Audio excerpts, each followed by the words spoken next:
Mes chers petits, je vais vous raconter une belle histoire, un conte de Pâques. Seulement, comme votre grand-père est à côté de moi, vous le connaissez, il ne pourra sûrement pas s'empêcher de m'interrompre pour donner des précisions, me corriger, fournir quelques détails. Mais non, pourquoi dis-tu ça? Vas-y, raconte son histoire, je ne te couperai pas. Bon, on verra bien. Je commence. Depuis tout petit, Asphalis était berger. Son père l'était avant lui. Ce soir-là, il faisait paître son troupeau dans la campagne, à quelques kilomètres au nord de Bethléem, dans la direction de Jérusalem. On ne savait pas si le soleil était déjà couché ou pas, car le temps était couvert. On était à la fin de l'hiver, le vent soufflait, il faisait encore froid, malgré les prémices du printemps. Le crépuscule tombait. C'était vraiment un temps propice à broyer du noir. Et Asphalis n'allait pas bien. Ah non, il n'allait pas bien. En plus, il venait de piquer une colère avec son épouse. Et il savait que Dieu n'aimait pas cela. Eh bien, tant pis pour Dieu, continuait-il à ruminer dans la solitude des champs. Dieu n'écoutait pas les prières. Alors, à quoi ça servait de chercher à lui plaire? Ce n'était pas sa femme qui était en cause, il le savait. Mais elle n'était pas à la hauteur des difficultés qui les accablaient. Au début, il avait travaillé pour le compte d'un éleveur avec qui son père s'entendait bien. Il vendait le lait et la laine des moutons que le père d'Asphalis, puis Asphalis lui-même, faisait paître. Mais un homme riche et plus puissant avait acheté pour une bouchée de pain les troupeaux de cet éleveur qui avait fini d'ailleurs dans les misères. L'homme riche, qui s'appelait Amartolos, possédait de très nombreux troupeaux, et il s'était mis en tête de vendre les bêtes pour la viande, car c'était plus rentable financièrement. Dès lors, Asphalis avait eu de la tristesse dans son travail, car il aimait ses brebis. D'année en année, pour s'enrichir toujours plus, pour augmenter son gain, Amartolos avait peu à peu étranglé les bergers qui travaillaient à son compte, et comme il avait verrouillé le marché, il était très difficile de s'affranchir de sa tutelle. Tous étaient liés à lui. Asphalis le détestait. Tandis que les dernières lueurs d'un jour blafard disparaissaient, regardant ses moutons paître, au fond de son cœur, il le maudissait. Ah, il aimait chacune de ses bêtes, ça oui. Et justement, ce n'était pas comme ça qu'il voulait s'en occuper. Sa femme lui avait redit qu'il fallait quitter Amartolos, travailler sans lui. Il n'y avait qu'à devenir berger indépendant. Elle ne comprenait pas. Ce n'était pas si simple que ça. La dispute avait grossi et il avait déchargé sur son épouse la colère qu'il avait contre son patron. Asphalis s'assit sur un rocher. Ça n'allait pas. Mais que faisait le Seigneur? Pourtant, il s'en souvenait bien. Il y avait une trentaine d'années de cela, sur des collines semblables à celles où il se trouvait, des collines battues par les vents, une de ces nuits d'hiver où le soleil se couche le plus tôt, tandis qu'il avait accompagné son père pour paître le troupeau. Il avait alors 12 ans tout au plus, et on vendait alors la laine et le lait. Il s'était passé une chose extraordinaire. Ça avait été la nuit la plus merveilleuse de sa vie. De nombreux autres bergers étaient là également. Ils s'étaient réunis. Certains avaient même sorti des flûtes et en tiré de suaves mélodies pour se réchauffer le cœur et le corps. Soudain, ô merveille, s'était présenté à eux un ange, dont le nimbe de lumière les avait enveloppés eux aussi. Il leur avait annoncé qu'un sauveur venait de naître, et qu'ils pouvaient aller l'adorer, qu'ils le trouveraient dans une mangeoire. Puis, une troupe céleste innombrable était apparue dans un éclat de couleurs, et s'était mise à louer Dieu en dansant magnifiquement et en jouant une musique d'une sublime beauté. Quand les anges s'en furent allés, les bergers d'un commun accord étaient partis à Bethléem pour aller contempler ce fameux Messie. Ah, Asphalis se souvenait bien de cette nuit merveilleuse. Son père était très heureux. Il disait, en montrant à Asphalis, adolescent, le nouveau-né qui dormait dans une crèche, que le salut était enfin arrivé. Quelques années plus tard, le papa d'Asphalis était mort dans l'espérance, disant qu'il fallait patienter un peu pour que le salut s'opère pleinement. Rien n'était arrivé finalement. On ne savait même pas ce qu'était devenu ce nourrisson, censé être le Messie. Et ce soir, la campagne avait beau être matériellement la même, avec ses collines et ce vent, Asphalis avait beau paître son troupeau comme son père jadis, la nuit n'était pas merveilleuse, elle était plutôt exécrable. Tant pis, songea-t-il sombrement, Amartolos ne mérite que ça. En effet, il avait repéré, chez l'agent comptable de son maître, l'endroit où il rangeait ses papiers, sur lesquels il notait le nombre de bêtes gardées par chaque berger, base des salaires sous-évalués. Et bien discrètement, à la première inattention de l'agent, il noterait de faux chiffres. Il les gonflerait. Amartolos ne méritait que cela. Asphalis avait même découvert, et depuis des années, un dépôt où son maître gardait une réserve d'argent. C'était décidé. Dès que l'occasion se présenterait, une nuit, il irait se servir. Et puis aussi, il irait voir la jeune femme de l'hôtelier, Greta, qui lui plaisait bien et qui semblait sensible à son charme. Il avait bien remarqué, quand elle le croisait et le saluait, alors que c'était par ailleurs une femme de caractère, élégante et maîtresse d'elle-même, qu'elle manquait souvent de se prendre les pieds, ou de se cogner les épaules contre un obstacle quelconque, ou encore elle se prenait à accélérer son débit de parole, qui devenait irrégulier. Bref, elle était troublée. À force de rester prostré à grogner en lui-même, Asphalis laissa filer le temps. La lumière du jour avait maintenant complètement disparu. L'instant d'avant, on était entre chien et loup. Ce qui est très mauvais, car si l'on ne distingue plus le chien de berger du loup qui rôde, c'est que les brebis sont en danger. Enfin, pardon, je t'ai coupé. Non, vas-y, continue, c'est pas grave. Bon. Et désormais, il ne s'agissait même plus de cela. Il faisait nuit noire. Une couverture de nuages occultait complètement la lumière de la lune et des étoiles. On ne voyait ni l'une ni les autres. C'est alors qu'Asphalis entendit un grognement. Il tourna la tête en direction de l'origine du bruit, mais ne vit que des ombres agitées. Puis, il entendit des bêlements. Catastrophe, pensa-t-il. La soirée n'était-elle pas déjà assez détestable comme cela? Il courut en avant en brandissant son bâton et en appelant son chien. Il fendit l'air de son arme de bois et juste après sentit une résistance au bout, en même temps que des mouvements désordonnés qui le tiraient d'un côté et de l'autre au milieu des grognements inquiétants. La pagaille gagnait le troupeau qu'Asphalis, avec son cœur de pasteur, sentit se disperser dans la nuit. Malheur! Il était impossible de distinguer l'ennemi dans cette obscurité. Couverte jusque-là par les bêlements apeurés des bêtes, le pauvre berger reconnut brusquement des voix humaines. « Qui est là ?» lança-t-il. Au bout de son bâton, l'animal tirait toujours en tous sens. Puis Asphalis reçut un violent coup sur l'épaule. « Et là !» cria-t-il en lâchant son bâton. Et un second coup dans les côtes. Il se plia en deux. Un troisième coup sur la tête. Il s'effondra. Ensuite, il ne se souvint plus de rien. Il se réveilla en pleine nuit, sans doute quelques heures plus tard. Il gisait de tout son long, entre des herbes sèches d'hiver et des cailloux schisteux. La première sensation qui gagna son esprit fut le froid. Puis, il sentit un martèlement à la tête. Il tenta péniblement de se relever, mouvement qui lui fit découvrir une nouvelle douleur au côté ainsi qu'à l'épaule. Il s'arrêta à la position assise. Que s'était-il passé? La mémoire lui revint vite.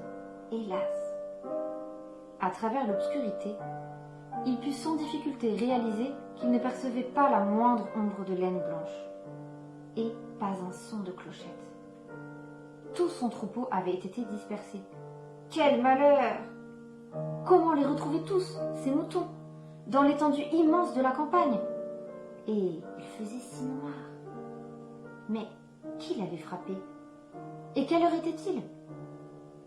Asphalis s'affaissa sur lui-même, le regard perdu dans la pénombre.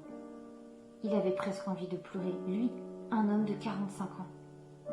Heureusement, il faisait trop froid pour craquer en pleurs. Soudain, au milieu de l'obscurité, il crut distinguer une faible clarté. Attends, excuse-moi. Ce n'est pas tout à fait cela. En fait, la lueur était surtout lointaine et lui arrivait plutôt comme une grande lumière qu'on perçoit petite parce qu'on en est très éloigné. Un peu à la manière des étoiles qui, comme on le sait tous, sont de gigantesques boules de feu extrêmement lointaines. Et c'est donc à ce moment que retentit à ses oreilles, très proche cette fois, un coup de trompette.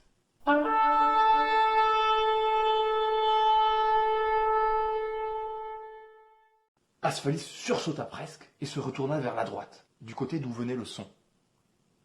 Alors, il vit, juché sur un rocher, à seulement quelques mètres de lui, un magnifique séraphin aux ailes déployées, vêtu de blanc, une sac-boute à la main, légèrement éclairé par la flamme d'un immense cierge dressé à ses côtés.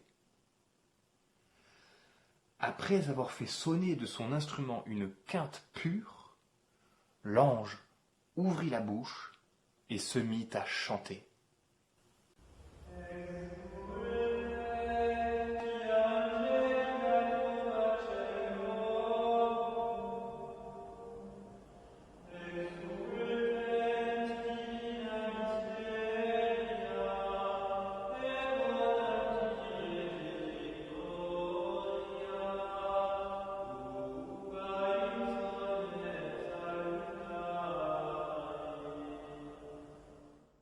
L'ange chantait dans une langue spéciale, mais Asphalis comprenait ce qu'il disait. Cela signifiait qu'exulte de joie la multitude des anges, qu'exultent les mystères divins, que sonne la trompette du salut pour la victoire d'un si grand roi.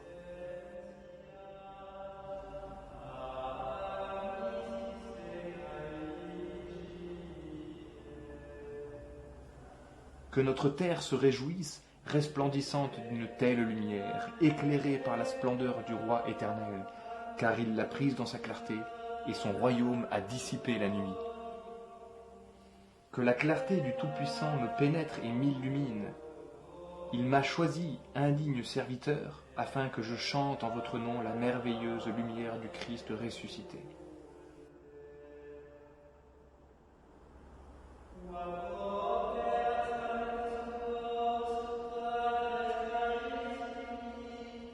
Car voici la nuit qui aujourd'hui et dans tout l'univers arrache au monde aveuglé par le péché ceux qui ont mis leur foi dans le Christ.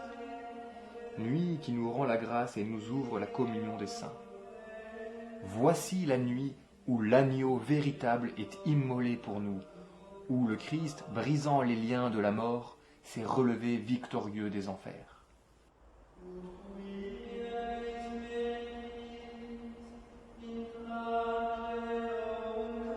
Et vous, mes frères bien-aimés, à la lumière de cette flamme, unissez vos voix à la mienne pour invoquer la bonté du Tout-Puissant.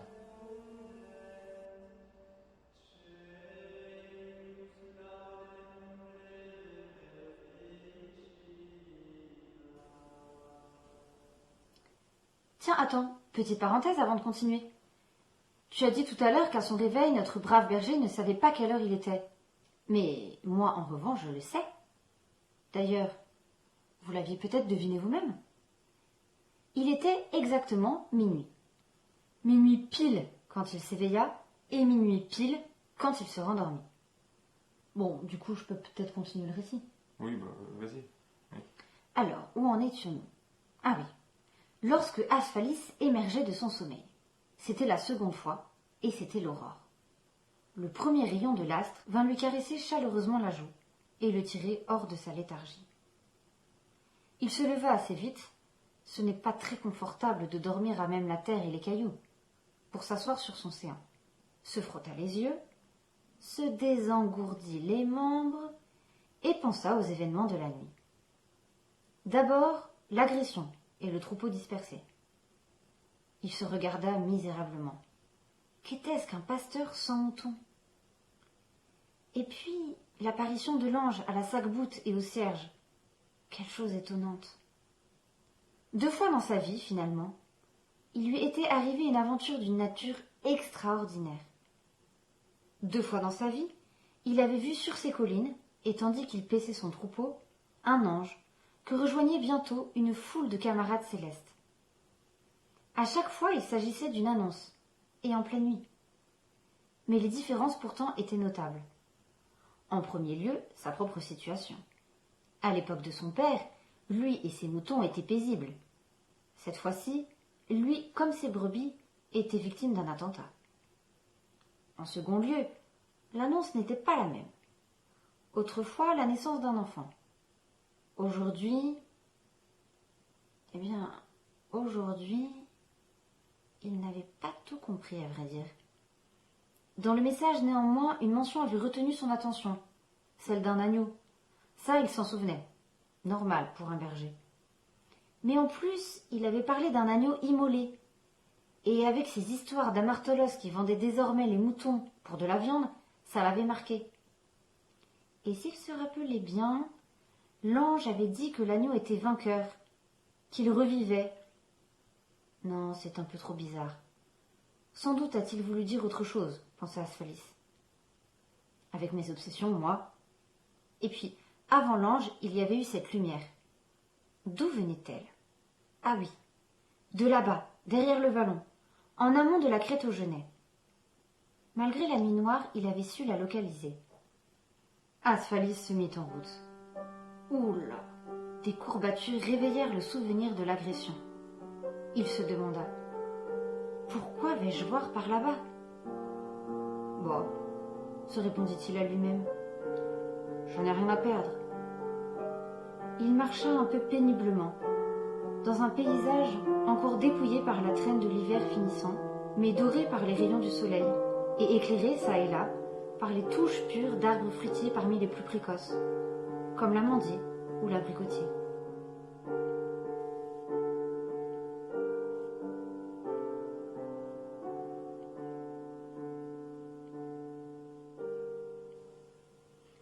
Au bout d'un quart d'heure, il atteignit un faux plat, après lequel il estimait trouver l'endroit d'où avait pu provenir la clarté.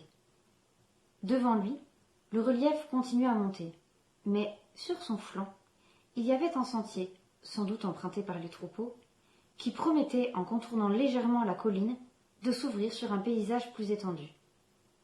Quelques arbres en dissimulaient le débouché à la vue. Quand Asphalis les eut dépassés, il fut surpris de découvrir un vaste jardin cultivé, inondé de lumière matinale. Il s'avança émerveillé. Après quelques mètres au sol, ses pieds foulaient une pelouse des plus soignées, recouverte d'une rosée de fleurs des champs. Réparties de manière à la fois harmonieuse et libre, des parterres de fleurs vivaces exposaient des couleurs chatoyantes. Plus loin, c'étaient des vergers. Asphalis s'enfonça plus avant dans le jardin. Ce n'était que frondaisons et floraisons, grappes de fleurs et grappes de fruits. Il regorgeait d'arbres fruitiers, de toute espèce, tous fleuris. C'était digne des plus beaux jardins suspendus des rois d'Orient. Comment tout cela était-il irrigué? Et surtout, Asphalis reprit presque ses esprits. Comment pouvait-il y avoir un tel jardin en pleine campagne? Tandis qu'il songeait à cela, qu'il contemplait les splendeurs du lieu et se laissait envahir par sa poésie, il entendit un bruit. Un bruit discret, celui d'une occupation tranquille. Un bruit de sécateur notamment. Mais oui, bien sûr, le jardin était cultivé. Il fallait bien qu'il le soit par quelqu'un. Et en effet, un peu plus loin, caché jusque-là par des bosquets, un homme s'avançait entre les plantes au gré de son travail. L'homme leva la tête et salua Asphalis du regard et de la main. Bonjour, dit-il. Bonjour. Répondit Asphalis. Veuillez m'excuser. Vous êtes le bienvenu. Venez, approchez, je vous en prie. Asphalis s'avança jusqu'à l'homme. Il était vêtu d'une longue tunique blanche, descendant jusqu'aux chevilles, et portait des sabots aux pieds. Il semblait assez jeune et en même temps d'âge mûr, Quel jardin magnifique. dit Asphalis quand il parvint à son niveau. L'homme lui répondit par un sourire. Il faisait bon et frais. Est-ce vous qui le cultivez? Oui, Répondit l'homme. Vous vous occupez très bien de toutes vos plantes. je les connais toutes très bien, et ils appellent toutes par leur nom. Votre verger est splendide. Il promet de porter du fruit. Autant de fleurs, autant de fruits. Mais comment faites-vous pour avoir de pareilles fleurs en cette saison? Ailleurs, ça bourgeonne seulement. Il y a encore des gelées et c'est tout juste si le printemps démarre. Je prends bien soin de mes plantes, c'est l'attention que je leur porte qui les met en printemps. Vois-tu cette plante? Demanda le jardinier en montrant une du doigt. Oui. Comment la trouves-tu? Eh bien, je ne l'avais pas remarquée, celle-là. C'est plutôt l'une des moins jolies, non? Elle n'est pas jolie du tout. C'est une ronce, tu peux le dire. Mais je m'occupe d'elle intensément. Et elle va devenir belle. Et produire du fruit, elle aussi. Comme je te l'ai dit, chaque plante a son nom. Celle-ci s'appelle Amartolos. Mais approche-toi plus près pour voir de tes yeux la promesse qu'elle va donner des fleurs. Regarde, tu vois? Un bourgeon. Un seul et unique bourgeon. Mais il est bien là. Asphalis se troubla au nom de la plante. Il observait le bourgeon, les yeux couverts d'un voile. Et voici comment je m'y prends pour qu'elle porte du fruit et non plus des épines. Suis-moi. Il se dirigea vers un autre massif où il s'arrêta devant une petite plante à plusieurs branches dressée en hauteur, dotée de feuilles larges et constellée de minuscules fleurs jaunes. Il se pencha sur elle. Elle est modeste, mais je l'aime bien. Elle a déjà son charme et sa beauté. Elle est un peu freinée dans sa progression par des rejets, que tu vois là, qui pompent sa sève pour rien. Si on ne les coupe pas et qu'on ne l'en débarrasse pas, elle a tendance à végéter. Et qu'est-ce que c'est que cette plante-là? Tu ne la connais pas? C'est une asphalis. Là-dessus, le jardinier ouvrit son sécateur et coupa les rejets. Puis il tailla aussi quelques branches. Elle va gagner en force. Ainsi, les fruits seront meilleurs. Ça alors, Pensait Asphalis. c'est ahurissant. Cet homme sait-il que c'est là mon nom? Et quelle coïncidence avec l'autre plante? Il tâcha de se reprendre. Mais dites-moi, vous m'expliquiez en quoi consistaient vos soins pour rendre productif l'espèce de roncier. Quel est le rapport, là, avec cette... comment dites-vous asphalis? J'y viens. Vois ces branches et ces rejets dont je l'ai émondé. Dit le jardinier en se retournant vers la première plante. Je les coupe en petits morceaux que je dépose au pied d'Amartolos. Tu avais déjà oublié le nom de la plante. Et j'attends. J'en remets d'autres. Et j'attends encore. Avec le temps, ça se transforme en une sorte d'humus qui constitue le meilleur engrais pour l'Amartolos, un engrais qui produit des merveilles. Il faut que j'y aille. Dit soudainement Asphalis. Bien sûr. Pardon, je ne veux pas te retenir. Dit le jardinier. Tu es pressé? Je dois retrouver mes brebis. Je suis pasteur en fait. Et j'ai perdu tout mon troupeau cette nuit. C'est très embêtant. Ton troupeau est réuni. Il t'attend dans le champ, là-bas, à l'extrémité ouest du jardin, gardé par ton chien. Ne t'inquiète pas. Il ne te manque aucune brebis. Elles sont toutes là. Comment le savez-vous? Demanda Asphalis incrédule. Je suis berger aussi, en plus d'être jardinier. C'est moi qui ai récupéré tes brebis et les ai rassemblées cette nuit. Mais vas-y, va les retrouver. Elles t'attendent. Et d'autres t'attendent aussi. Tiens, prends cela. Ajouta l'homme en détachant un fruit qui pendait d'un arbre du verger. Tu donneras cela à ton épouse. Asphalis remercia, prit le fruit et marcha dans la direction indiquée. Il atteignit l'extrémité du jardin, aperçut au loin son troupeau, bien ramassé et paisible, ondulant en harmonie avec la courbe d'un champ, sous la surveillance de son chien. Il se retourna pour saluer l'homme, Mais celui-ci ne le regardait plus, occupé à son jardin et disparaissant au loin sous sa frondaison. Asphalie s'avança d'un pas ferme et joyeux vers ses moutons. Il regarda le fruit qu'il tenait dans les mains. Voilà un beau cadeau pour Madame Asphalis, songeait-il. Puis, portant son regard sur son beau troupeau, le dénombrant avec satisfaction, il réfléchit. J'irai voir Amartolos, pensa-t-il. Je lui dirai tout ce que je pense, ouvertement et calmement. Je lui dirai que j'arrête de travailler dans ces conditions, sauf s'il revient sur ses méthodes commerciales. J'en parlerai aux autres bergers qui travaillent pour lui. Nous irons le voir ensemble. En plus de la joie, la paix entra en lui. Il conduisit son troupeau vers Bethléem. C'est étrange, se dit-il en marchant entouré de ses chères brebis. Assurément, son visage ne me dit rien. Et pourtant, je me demande si je n'ai pas déjà vu cet homme, ce jardinier et berger, il y a très longtemps.